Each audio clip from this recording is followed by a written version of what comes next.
Bienvenidos a Conversaciones, un espacio de la Asociación Diálogo Ciudadano Colombo-Venezolano que se realiza en colaboración con el Observatorio de Venezuela de la Universidad de Rosario. Soy Chomil Las Heras y estaré con ustedes junto a Alejandro Martínez Ubieda. Hola Alejandro, ¿cómo estás?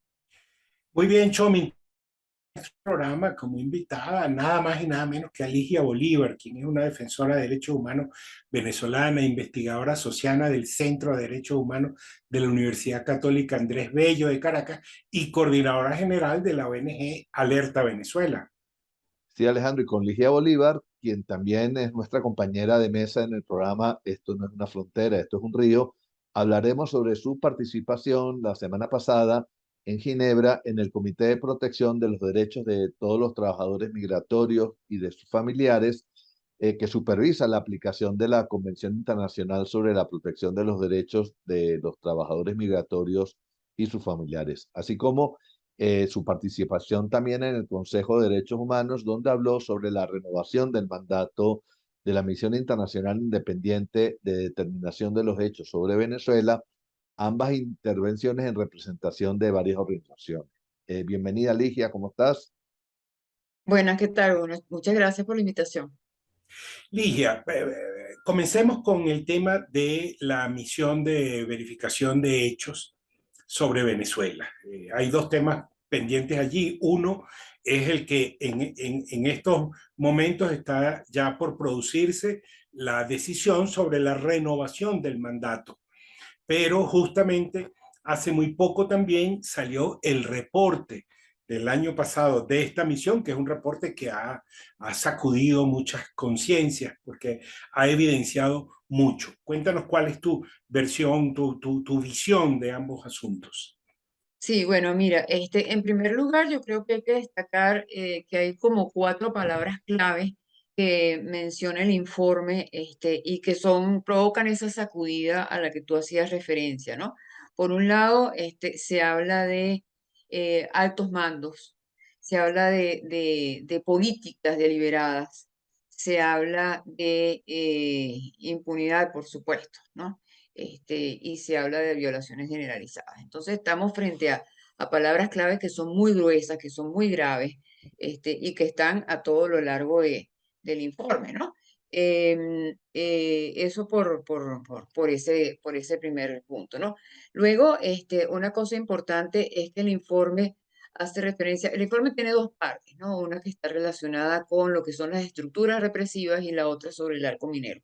En la estructura represiva se hace mención a 6 estructuras que ellos identificaron. Sin embargo, el informe solamente desarrolla dos de esas estructuras, que son la de la DIGISIM y la del SEBIN, ¿ya? Quedan todavía por trabajarse el FAES, el CICPC, Guardia Nacional, etcétera. Entonces, ya eso constituye un reto y es que nosotros lo mencionamos en lo que fue el diálogo interactivo que se produjo el lunes en la mañana, en el seno del Consejo de Derechos Humanos. Y bueno, ya hay una agenda que justifica la continuación del mandato de esta misión, la extensión de su mandato. Estamos hablando de 4 temas que ellos no tuvieron capacidad de abordar, bueno, por limitaciones de tiempo y de diferente tipo. Entonces, ya por ahí tenemos una agenda importante que justificaría plenamente la continuación del mandato de la misión. Ligia, en tu intervención ante el Comité de Protección de los Derechos de todos los trabajadores migratorios y de sus familiares, hablaste tanto de los trabajadores migrantes venezolanos en Colombia como de los colombianos en Venezuela. ¿Cuál es la situación de ambos grupos en los dos países?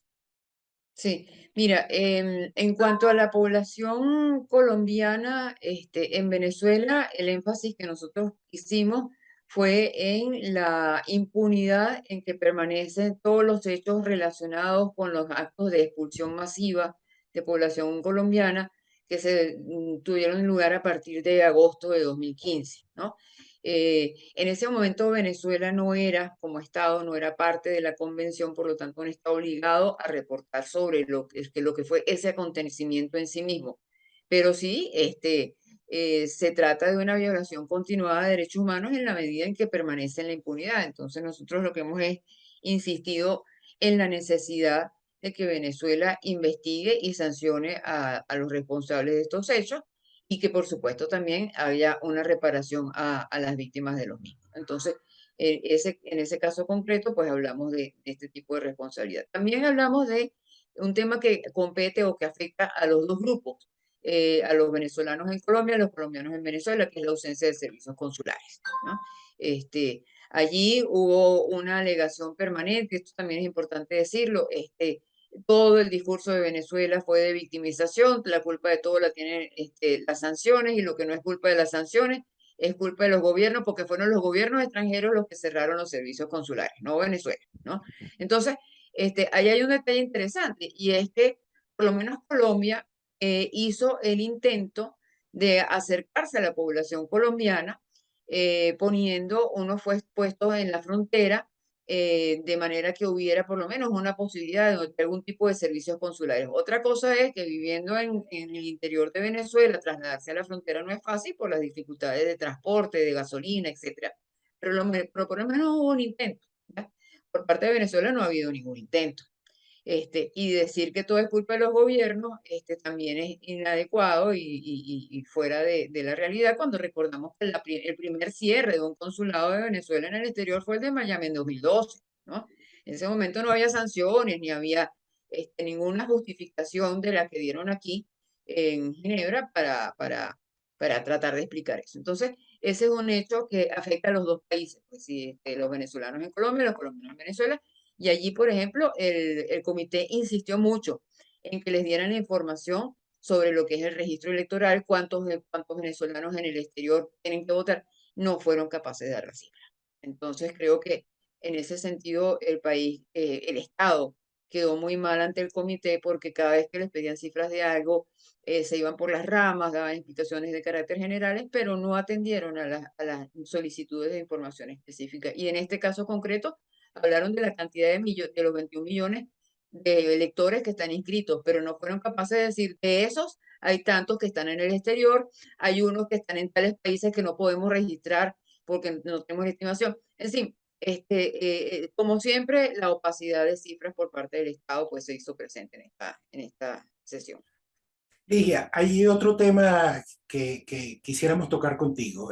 Cuando se inició la gestión de Michelle Bachelet como alta comisionada para los derechos humanos de las Naciones Unidas, hubo satisfacción, sobre todo a partir de su primer reporte. Ahora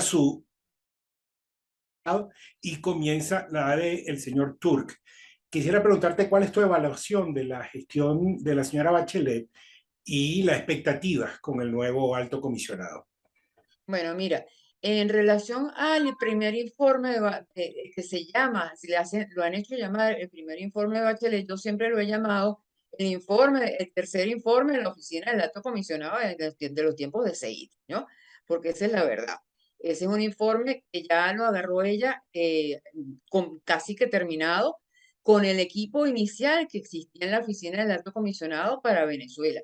Ese equipo fue desmantelado durante el tiempo de Bachelet. Una fue mandada para Honduras, el otro fue mandado para Bolivia, ese tipo lo desmantelaron. Entonces ahí hay una decisión política y deliberada por parte de la alta comisionada de Bachelet de, en función de mejorar relaciones con el Estado venezolano, con Maduro concretamente, salir de la gente que estaba siendo cuestionada y que era incómoda, ¿no? Esperemos que eso se corrija próximamente y volviendo, por ejemplo, al tema de lo que es la misión de investigación de establecimiento de hechos en Venezuela, hay un reclamo en términos muy diplomáticos, porque ellos no lo pueden hacer de otra cosa, de otra manera, pero nosotros sí. Hay un reclamo por parte de la misión diciendo que no pudieron terminar su trabajo como hubieran querido, por ejemplo, en el tema del arco minero, por la falta de respaldo de la oficina.